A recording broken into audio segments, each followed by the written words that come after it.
자, 51번 보도록 하겠습니다. 51번. 자, 입도가 작고 연한 숫도를 작은 압력으로 가공물의 표면에 가압하면서 가공물에 이송을 주고 동시에 숫돌에 진동을 주어 표면 거치기를 높이는 가공 방법인데요. 자, 여기서 이제 핵심 키워드를 좀 암기하셔야 될 필요가 있는데, 우리가 이제 여기 보시면 이겁니다. 자, 이송을 주고 그 다음에 동시에 숫돌에 진동을 주어 표면 거치기를 높이는 방법은, 자, 일단 정답은 우리가 이제 슈퍼 피니싱입니다. 그래서 여러분들 이거 이제 핵심 키워드를 좀 암기하셔야 돼. 핵심 키워드. 자, 이송 플러스 동시에 이제 진동을 준다라는 게 핵심 키워드입니다. 자, 슈퍼 피니시인데, 슈퍼 피니싱은 이제 여기 보면 핵심 키워드가 이송하고 동시에 숫돌에 진동을 준다라는 겁니다. 자, 그래서 슈퍼 피니싱을 한번 보시면, 자, 이게 원통형 슈퍼 피니싱인데요. 저 원통형 슈퍼 피니싱 여기 보시면, 자, 이송도 주지만, 자, 이렇게 공작물에 이렇게 가압도 주지만 이렇게 진동도 주죠. 진동. 그래서 이렇게 이송 플러스 이제 진동을 같이 주는 핵심 키워드를 우리가 슈퍼 피니싱이라고 꼭 암기하시면 되겠습니다. 자, 그 다음에 이제 보시면 여기에 뭐 호닝도 있고 랩핑도 있고 이제 배럴 가공이 있는데요. 먼저 이제 배럴 가공을 보면 여기 이제 배럴 다듬질이죠. 자, 이제 우리가 이제 충돌 가공이라고 하고, 이제 회전하는 상자 속에 여기 보시면 회전하는 상자 속에 공작물하고 그다음 미디어, 이제 콤파운드 이런 것들 넣어서 회전과 진동을 주어 표면을 다듬질하는 게 바로 배럴 가공입니다. 자, 여기 보면 회전과 진동. 자, 그래서 기본적으로 여기 있는데, 여기 보면 지금 이제 회전이죠. 회전하죠. 여기에 공작물도 넣고 그다음에 뭐 컴파운드도 넣고 그다음 미디어 이런 것도 넣어서 같이 회전시키면서 공작물을 가공하는 것을 우리가 배럴 가공이라고 보시면 되겠습니다. 자, 그다음에 이제 호닝이 있는데요. 호닝. 자, 호닝은 이제 혼이라는 걸 씁니다. 혼을 써서 이제 회전 및 직선 왕복 운동시켜서 원통의 내면에 이제 표면 거치기를 향상시키는 방법인데요. 그림을 한번 보시면 자, 얘가 혼입니다. 얘가 이 전체 뭐라 그럴까, 여기 들어가 있는 것을 우리가 이제 혼이라고 하는데, 혼에는 이렇게 숫돌이 붙어 있어요. 숫돌 이렇게 혼에는 이런 숫돌이 이렇게 붙어 있는데, 자, 얘 자체를 이제 혼이라고 하는데, 이 혼이 이렇게 왕복 운동도 하지만 이렇게 회전 운동도 합니다. 회전 운동. 그래서 이건 자, 그래서 여기 보시면, 자, 이렇게 안찌름을 정밀하게 진직도 및 뭐 이런 거 맞추는 것들, 표면 거치를 좋게 하는 것을 호닝이라고 합니다. 호닝. 그래서 호닝. 자, 그래서 회전 운동하고 직선 운동, 여기 보면 이렇게 회전 운동도 하지만 얘가 이렇게 혼이 왔다 갔다 하는 직선 운동도 같이 하게 되죠. 이것을 호닝이라고 합니다. 자, 그 다음에 이제 랩핑이 있는데, 랩핑은 이제 가공물하고 랩 사이에 이제 랩재를 넣어가지고 압력을 가하면서 가공하는 건데요. 자, 어디에 있을까? 자, 뭐 간단하게 개념을 보시면 랩핑의 원리는 이겁니다. 자, 여기에 보면 얘가 랩이에요. 그 다음에 여기 있는 점점점점 있는 게 랩재고, 얘가 공작물이에요. 공작물. 그래서 가압을 줘서 왕복 운동을 줘서 이쪽 밑에 부분에, 공작물의 밑에 부분에 표면 거칠기를 좋게 하는 것을 우리가 랩핑이라고 합니다. 랩핑. 그래서 이제 뭐 얘는 이제 랩재, 이제 뭐 랩핑 액을 안 쓰는 건식 랩핑이 있고, 그 다음에 랩핑 액을 쓰는 뭐 습식 랩핑이 있는데, 이 뭐 개념만 이번 문제에서는 알고 가시면 될 것 같습니다. 자, 그래서 다시 한번 말씀드리지만 여러분들이 일일이 문제를 다 알고 풀 수 없으니까 핵심 키워드만 좀 알고 암기하시면 문제 맞추기 쉬워요. 자, 이송하고 동시에 숫돌에 진동을 준다. 여기서 중요한 건 진동입니다. 우리가 진동을 주면서 표면 거치기를 높이는 것은 슈퍼 피니싱밖에 없습니다. 그래서 정답은 슈퍼 피니싱이 되겠습니다. 자, 52번 보겠습니다. 연성 재료를 절삭할 때 유동형 칩이 발생하는 조건으로 가장 알맞은 것은, 여기서 이제 핵심 키워드는 연성 재료예요. 연성 재료. 자, 연성 재료를 절삭할 때 가장 우리가 이제 칩의 종류가 네 가지가 있는데 가장 좋은 칩이 이제 우리의 유동형 칩이거든요. 자, 먼저 우리가 이제 칩의 종류만 간단히 좀 보시면, 자, 첫 번째로 가장 좋은 게 유동형 칩. 그 다음에 이제 전단형 칩. 그 다음에 이제 열단형 칩. 자, 그 다음에 이제 이런 뭐 네 가지가 있는데, 칩은 나중에 문제에서 다룰 건데요. 여러분들이 가장 이제 좋은 칩이 이제 유동형 칩입니다. 절삭을 잘했을 때, 절삭에 이제 절삭류도 쓰고 그 다음에 알맞은 절삭 조건으로 가공했을 때 가장 좋은 칩이 바로 유동형 칩입니다. 자, 근데 이런 유동형 칩이 발생하기 위해서는 조건들이 있는데요. 그 조건으로 지금은 이제 알맞은 거예요. 알맞은 거, 옳은 거. 그래서 자, 보시면 일단 정답은 1번이겠습니다. 자, 절삭 깊이가 작으며 속도가 빠를 때, 이때는 유동형 칩이 나오는 조건입니다. 그 다음에 이제 틀린 것들을 보면, 저속 절삭의 절삭 깊이가 클 때가 아니라, 저속이 아니라 이제 여기는 이제 고속이겠죠. 절삭 속도 고속이고 절삭 깊이가 이제 작을 때, 이럴 때 유동형 칩이 나옵니다. 그 다음에 3번에 보시면, 점성이 큰 가공물에 경사각이 작은 공구로 가공할 때가 아니라 경사각이 크게 해야 돼요. 크게. 그 다음에 주철과 같이 매진 재료를 저속 절삭할 때는 다른 칩이 나오게 돼 있습니다. 그래서 여러분들 문제에 좀 많이 나오는 게 유동형 칩이 가장 좋은 조건일 때 나오는 거니까 유동형 칩의 발생 조건을 꼭 암기하시는 게 좋습니다. 자, 일단 이런 연성 재료를 가공할 때 유동형 칩이 나옵니다. 그 다음에 절삭 깊이는 작아야 돼요. 절삭 깊이는 작아야 되고, 절삭 속도는 빨라야 되고, 경사각이 커야 되고, 그 다음에 윤활성이 좋은 절삭류를 사용할 때 이런 유동형 칩이 나오게 되어 있습니다. 그래서 52번의 정답은 1번이고, 자, 칩에 관련되는 것은 나중에 문제가 나오면 더 자세히 한번 설명드리도록 하겠습니다. 자, 53번 보겠습니다. 절삭 공구를 재연삭하거나 새로운 절삭 공구로 바꾸기 위한, 자, 이제 여기 핵심 키워드는 이겁니다. 공구 수명 판정 기준이 아닌 것. 자, 공구 수명을 판정하는 기준이 있습니다. 이 기준이 있는데, 여기서 중요한 건 핵심 키워드는 공구 수명 판정 기준이에요. 그래서 쭉 보시면 판정 기준하는 게 있는데, 자, 일단 4번 정답은, 자, 주철과 같은 매진 재료를 저속으로 절삭했을 시 균열형 칩이 발생할 때가 있는데, 이거는 공구 수명 판정 기준이 아니라 이제 균열형 칩이 나오는 조건이에요. 균열형 칩. 자, 균열형 칩이 나오는 조건인데, 이거는 판정 기준이 아니죠. 그래서 해설해 보시면 공구 수명을 판정하는 기준이 있어요. 아, 이 공구는 이제 더 이상 안 되겠구나 하는 판정 기준이 있어요. 공구 수명을 판정하는 기준. 그래서 이것도 다 외우지 마시고 핵심 단어만 조금 알고 계시면 될 것 같아요. 자, 일단 이런 현상이 나오면 공구 수명이 어느 정도 됐구나라고 알고 계시면 돼요. 자, 일단 보시면 가공면에 광택이 있는 색조 또는 반점이 생길 때, 자, 여기서 중요한 게 이제 광택이죠. 자, 광택, 색조, 반점, 이게 핵심 키워드예요. 그 다음에 두 번째, 공구 인선의 마모가 일정량에 달했을 때, 요건 좀 다 외우죠. 공구 인선의 마모가 일정량에 달했을 때. 그 다음에 절삭정의 주불력에는 변화가 적어도 이송불력이나 배불력이 급격히 증가할 때. 자, 이제 우리가 앞에 몇 번인지 모르겠지만 그 몇 번 문제에서 보면 절삭정 3불력 다뤘잖아요. 거기에서 보면 이제 이송불력이나 배불력이 급격히 증가할 때가 있습니다. 이송불력이나 배불력. 그 다음에 치수의 변화량이 일정량에 달했을 때.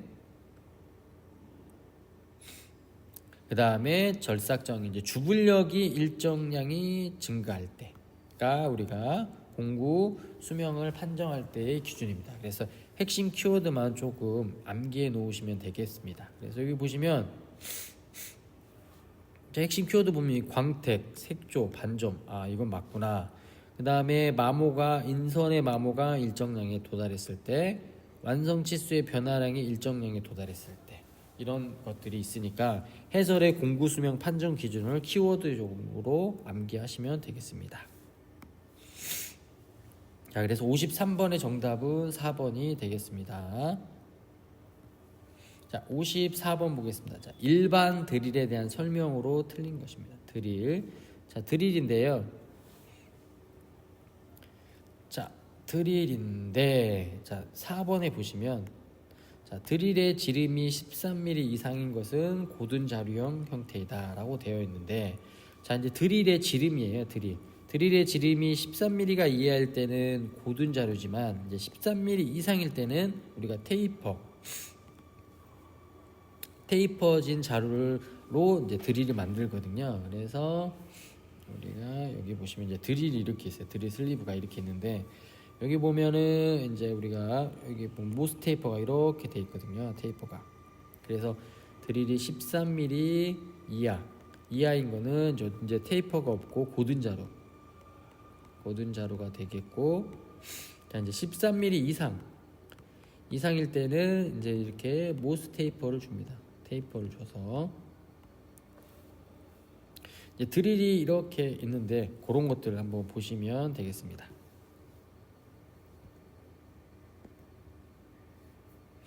자, 이제 여기 지금 드릴 작업이 돼 있는데, 얘가 이제 이렇게 힘을 받은데, 이 드릴 이제 지름이 13mm 이상일 때는 이게 여기 안에 어느 정도 이렇게 테이퍼가 져야지만, 반대쪽도 이제 모스 테이퍼가 이렇게 져 있겠죠.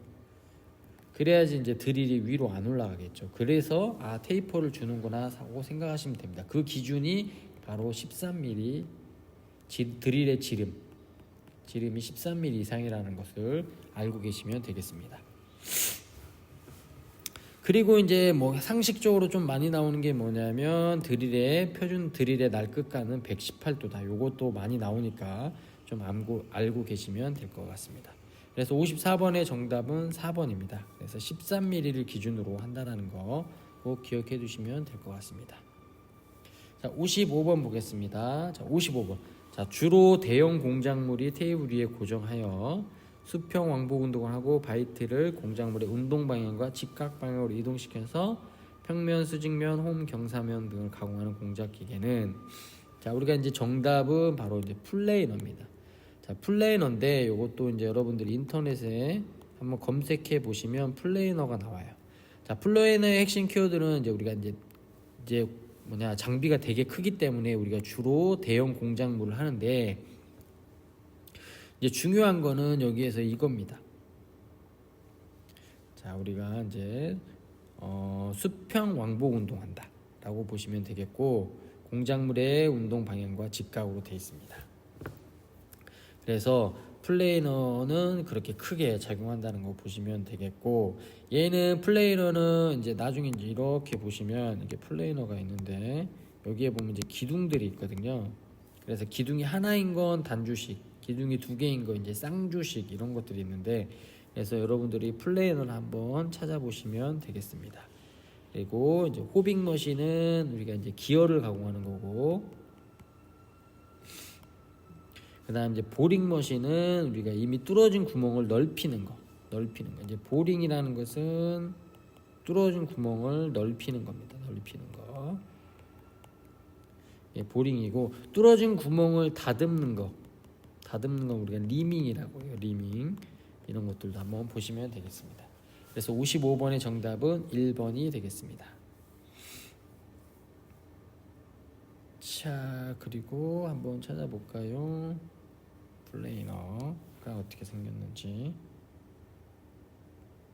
자, 먼저 이렇게 보링 머신 보면 이렇게 뚫어진 구멍을 넓히는 거, 이렇게 보링 바이트로, 이게 보링 바이트죠. 그렇게 보시면 되겠고, 플레이너 같은 경우는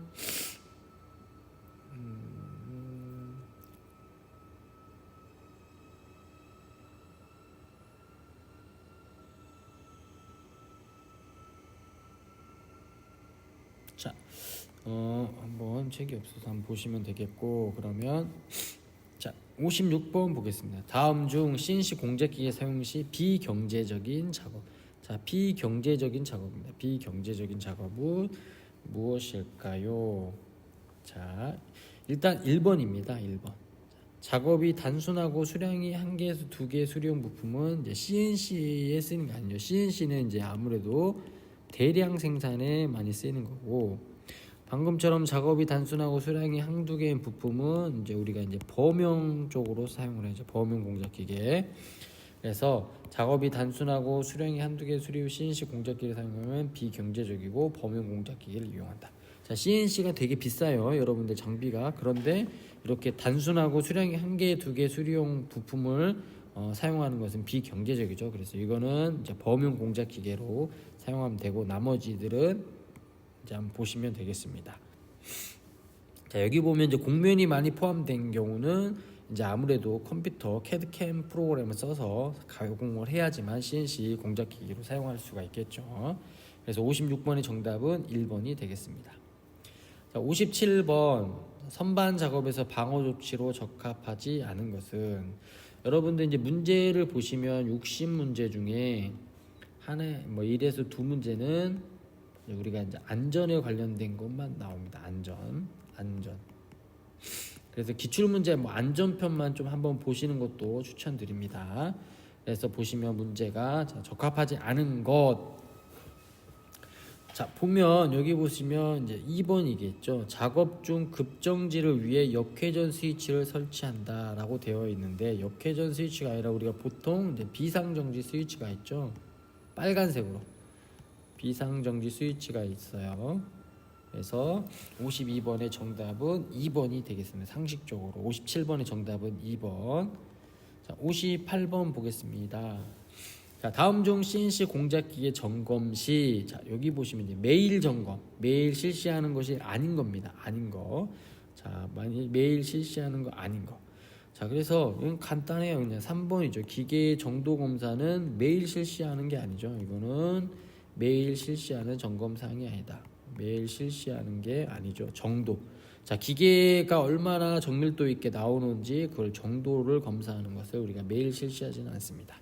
나머지는 이제 매일 실시하면 되죠. 뭐 회전하거나 뭐 습동류가 잘 있거나 절삭류 탱크에 절삭류가 많이 잘 들어 있거나 뭐 이런 겁니다. 그래서 58번의 정답은 3번이 되겠습니다. 자, 59번. 자, 수용성 절삭류의 특징에 관한 설명으로 옳은 것은, 자 우리가 이제 보시면 절삭유제는 크게 이제 두 가지가 있습니다. 자, 우리가 이제 먼저 수용성 절삭유제가 있고, 그다음 이제 불수용성.